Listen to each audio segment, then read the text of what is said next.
So Nina Jankowicz, for those who don't know, was named the head of the newly created Disinformation Governance Board after a backlash that saw people point out that she has spread disinformation herself. She was kicked out of her newly created job. She was forced to resign last week. So she's been on a media tour, basically blaming everybody but herself. We were undone exactly by a disinformation campaign coming from folks who apparently want to put our national security behind their own personal political ambitions.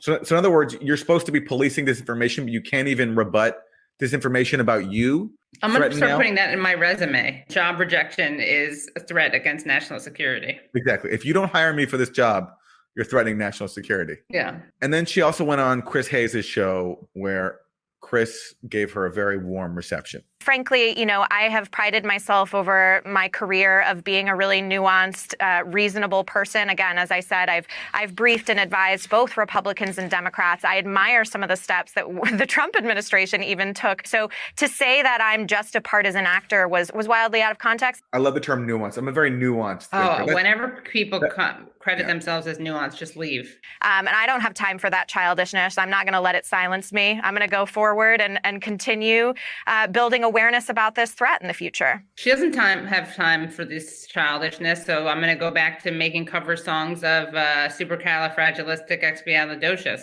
Look, nobody should threaten anybody, and it's horrible to happen to her. But that's not an excuse for trying to head a Orwellian board that seeks to police speech, especially when you have the record that she does of spreading disinformation on behalf of the U.S. government. I mean, and our guest, Lev Golinkin, spoke to us about this, where literally she made propaganda that whitewashed Ukrainian neo-Nazis. It's so funny that she gets treated as this victim of some sort of personal attack, when really it was people pointing out how absurd it was for there to be a disinformation board in the first place. Even if she herself wasn't such an absurd character, it would still be absurd.